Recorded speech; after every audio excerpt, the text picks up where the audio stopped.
श्री शिवाय नमस्तुभ्यम दोस्तों। आप सभी लोग जानते हैं कि 30 अप्रैल 2025 को है अक्षय तृतीया और इस अक्षय तृतीया पर आप लोगों को 5 कनेर के फूल वाला उपाय जरूर करना चाहिए।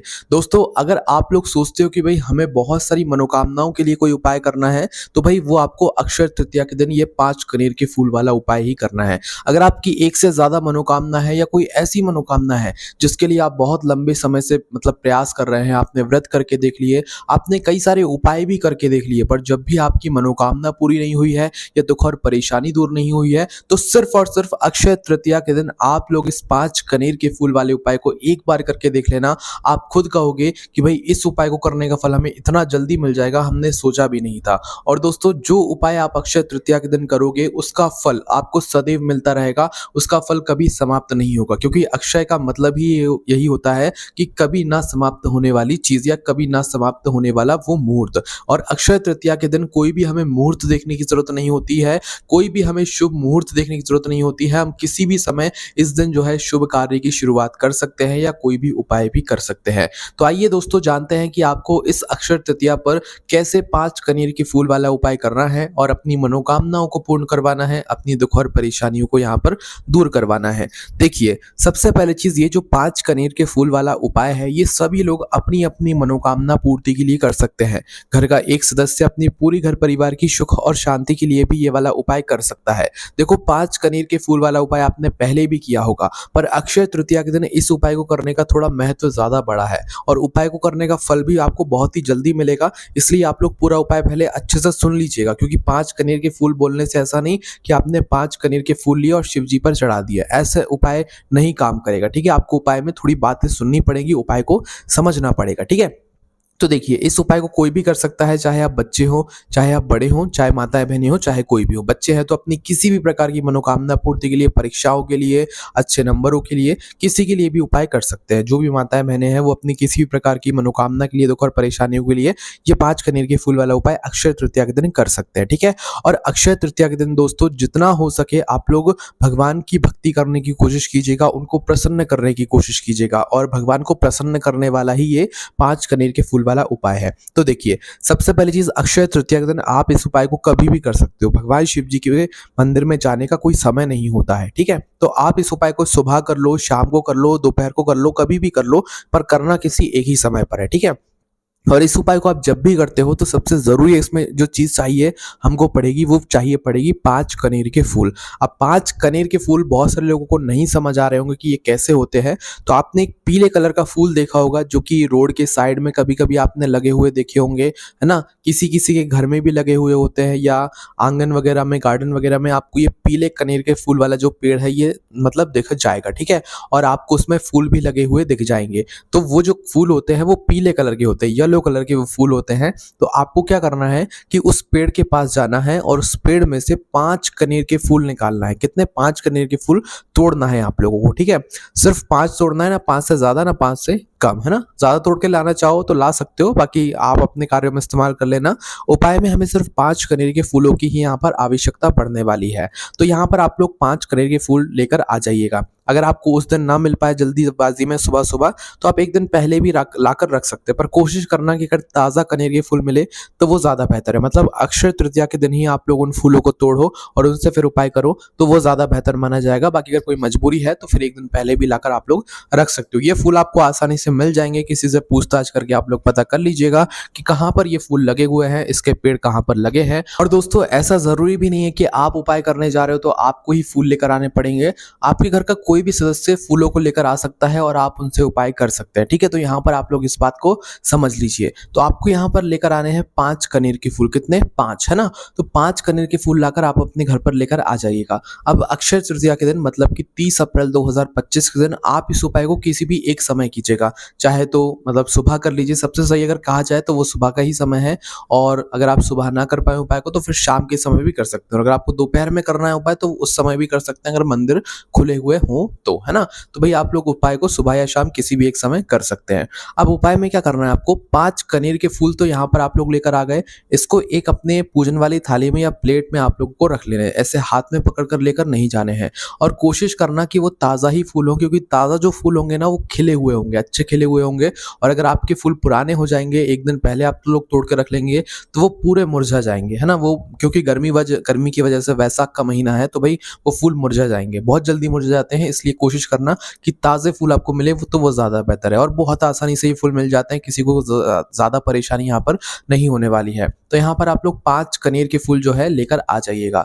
5 कनेर के फूल रख लिया आपने प्लेट में, इसके बाद में अब आप लोगों को क्या करना है, 1 लोटा जल साथ में भरना है। 1 लोटा जल के अलावा अगर आप जो भी पूजन सामग्री लेकर जाना चाहते हैं, वो लेकर जा सकते हैं, पर कम से कम अगर उपाय कर रहे हो 5 कनेर के फूल वाला, तो 1 लोटा जल अपने साथ में ज़रूर लेकर जाना। बाकी आपकी मर्ज़ी है, आप जो भी पूजन सामग्री लेकर जा सकते हैं, पर कम से कम 1 लोटा जल आप लोगों को ज़रूर लेकर जाना है। तो 1 लोटा जल और अपने 5 कनेर के फूल, ये लेकर आपको अपने ही घर के पास में जो शिव जी का मंदिर है, वहाँ पर पहुँच जाना है। ये उपाय आपके घर पर आपको नहीं करना है, इस बात का भी ध्यान रखिएगा, ठीक है? तो जैसे ही आप लोग अपने ही घर के पास में जो शिव जी का मंदिर है वहाँ पर पहुँच जाते हैं, तो भगवान का दर्शन करके भगवान के से आशीर्वाद लेकर आप शिव जी के मंदिर के अंदर प्रवेश कर जाइएगा और प्रवेश करने के बाद आपको जाते से उपाय नहीं करना है, पहले आपको अपनी पूजन अर्चना करना है। जो लोग 1 लोटा जल लेकर गए हैं, वह 1 लोटा जल शिव जी की शिवलिंग पर एक धारा से धीरे-धीरे करके चढ़ाएँगे और जिनकी जो पूजन अर्चना है, जो भी पूजन अर्चना आप पहले करना चाहते हैं, पहले पूजन अर्चना कीजिएगा, उपाय यहाँ पर बाद में होगा, इस बात का ध्यान रखिएगा, ठीक है? तो आप लोग अपनी पूजन अर्चना कर लीजिएगा। जो लोग 1 लोटा जल लेकर गए हैं, वह 1 लोटा जल शिव जी पर चढ़ा दीजिएगा। 1 लोटा जल जैसे ही आपका शिव जी पर चढ़ जाता है, एक धारा से धीरे-धीरे करके और आपकी पूजन अर्चना हो जाती है, उसके बाद में आप 5 कनेर के फूलों को लेकर शिव जी की शिवलिंग के पास में आकर बैठ जाइएगा, ठीक है? अब देखो यहाँ से उपाय थोड़ा ज़रूरी है, उपाय को थोड़ा अच्छे से और ध्यान से सुनना, समझना, तभी आप उपाय को अच्छे से कर पाओगे और उपाय का फल यहाँ पर ले पाओगे, है ना? तो देखो 5 कनेर के फूल आपने निकाले, अपने पास में रखे। अब इन 5 कनेर के फूलों को आपको शिवलिंग के ऊपर 5 अलग-अलग स्थानों पर चढ़ाने, एक स्थान पर बिल्कुल भी नहीं चढ़ाने। और हम आपसे क्या कह रहे हैं, शुरुआत में ही हमने आपसे बोला था कि अगर आपकी एक से ज़्यादा भी मनोकामना है ना, एक से ज़्यादा भी दुःख और परेशानी है, तो वो भी आप इस उपाय को करने के बाद भगवान शिव जी से बोल सकते हो, आपकी वह दुःख और परेशानी सिर्फ़ एक उपाय को करने से दूर हो जाएगी, मनोकामना भी यहाँ पर आपकी पूर्ण हो जाएगी, ठीक है? तो करना क्या है, आपके सामने 5 कनेर के फूल हैं। अब 5 कनेर के फूलों में से सबसे पहला कनेर का फूल आप लोग उठा लीजिए। अपने सीधे हाथ की हथेली से उपाय करना है, सीधे हाथ की हथेली में आप लोग अपना पहला कनेर का फूल उठा लीजिए, ठीक है? अब पहला जो कनेर का फूल होगा दोस्तों, ये आपको भगवान शिव जी की शिवलिंग में जो भगवान गणेश जी का स्थान होता है, वहाँ पर चढ़ाना है। मतलब जो जलाधारी होती है, जलाधारी को जो सीधे हाथ वाला भाग होता है, राइट हैंड साइड वाला जो भाग होता है, वहाँ पर होता है भगवान गणेश जी का स्थान। तो पहला कनेर का फूल आपको भगवान गणेश जी वाले स्थान पर ऐसे समर्पित करना है कि कनेर के फूल का जो खिला हुआ भाग है वो शिवलिंग की तरफ हो, ठीक है? तो पहला जो कनेर का फूल है वो भगवान गणेश जी वाले स्थान पर शिवलिंग में जहाँ जलाधारी पर होता है राइट हैंड साइड में, वहां पर आपको समर्पित करना है। अब आप लोग अपना दूसरा कनेर का फूल यहाँ पर उठा लीजिए, ठीक है? अपना दूसरा कनेर का जो फूल है ये भी आपको अपने सीधे हाथ के हथेली से उठाना है और इसको आपको भगवान कार्तिकेय जी वाले स्थान पर समर्पित करना है। गणेश जी वाला स्थान जलाधारी पर राइट हैंड साइड में होता है, पर कार्तिकेय जी वाला स्थान जो है जलाधारी में लेफ्ट हैंड साइड होता है, उल्टे हाथ की तरफ होता है। तो आपको अपना दूसरा कनेर का फूल लेना है और इसको माता अशोक सुंदर जी वाला जो स्थान रहता है, जलाधारी रहती है, उसका जो लेफ्ट हैंड साइड वाला भाग रहता है, जो कार्तिकेय जी का स्थान होता है, वहां पर आपको अपना ये दूसरा कनेर का फूल, जो फूल का खिला हुआ भाग है, वो शिवलिंग की तरफ करके ही आप लोगों को रख देना है, ठीक है? तो दूसरा फूल हमने कार्तिकेय जी वाले स्थान पर चढ़ा दिया। अब तीसरा जो फूल है ये आप लोग चढ़ाओगे माता अशोक सुंदर जी वाले स्थान पर। मतलब सीधी सी बात है कि जलाधारी के बिल्कुल बीचों बीच में, तो जलाधारी के बिल्कुल बीचों बीच में जो स्थान हो जलाधारी के ऊपर शिवलिंग में, भाई वहां पर आपको अपना तीसरे नंबर का जो कनेर का फूल है इसको समर्पित करना है। फूल का खिला हुआ भाग शिवलिंग की तरफ होना चाहिए और जो पीछे वाला भाग है फूल का वो जलाधारी की तरफ, जहां से जल नीचे करता है उस तरफ होना चाहिए, ठीक है? तो इस तरीके से आपको अपना तीसरा कनेर का फूल यहाँ पर समर्पित कर देना है। अब देखो चौथा जो कनेर का फूल है ना, इसको भी आप अपने सीधे हाथ के तीले में रख लो और इसको आपको समर्पित करना है माता जगदम्बा जी के, पार्वती जी के हस्त कमल पर। अब यहाँ पर लोगों को जरूर कुछ कंफ्यूजन हो सकती है, परेशानी हो सकती है। तो देखो माता जगदम्बा जी का जो हस्त कमल है या जो चौथे नंबर के फूल को आपको चढ़ाना है, ये आपको जलाधारी के ऊपर ही जो शिवलिंग का गोलम कुल भाग रहता है ना, इस गोलम कुल भाग में कहीं पर भी पास में आप लोग जलाधारी के ऊपर इस फूल को समर्पित कर सकते हो, क्योंकि यही होता है माता जगदम्बा जी का हस्त कमल, ठीक है? मतलब शिवलिंग है, शिवलिंग जो है जलाधारी है, जलाधारी के ऊपर शिवलिंग रखा हुआ होता है। तो शिवलिंग के आसपास की जो जगह रहती है गोलम गोल में, जो आसपास की जगह रहती है जहां जलाधारी रहती है, उस जगह में कहीं पर भी आप लोग गोलम गोल में शिवलिंग के आसपास जलाधारी के ऊपर इस चौथे नंबर के फूल को माता जगदम्बा जी के हस्त कमल पर रख सकते हो। इसके बाद में पांचवा और आखिरी नंबर का जो फूल है इसको आपको भगवान शिव जी की शिवलिंग के ऊपर समर्पित करना है। कोशिश करना कि जो फूल का खिला हुआ भाग भाग है वो सामने की तरफ हो, जलाधार की तरफ हो और इस तरीके से आपको 5वें नंबर का जो कनेर का फूल है वो शिवलिंग पर आपको समर्पित कर देना है, चढ़ा देना है। और जैसे ही आपका 5वें नंबर का कनेर का फूल आप इस मतलब कि इस दिन आप लोग चढ़ाते हो अक्षय तृतीया के दिन, तो आपको फिर भगवान से अपनी मनोकामना बोल देना है। देखो, जो भी मनोकामना बोलो पूरे मन और विश्वास से बोलना, हो सके तो एक ही मनोकामना बोलना, पर अगर आपकी कोई मजबूरी है, ज़्यादा मनोकामना है या कोई ज़्यादा दुःख और परेशानी है, तो आप उसके लिए भी फिर भगवान शिव जी से उस उपाय को करने के बाद बोल सकते हो, ठीक है?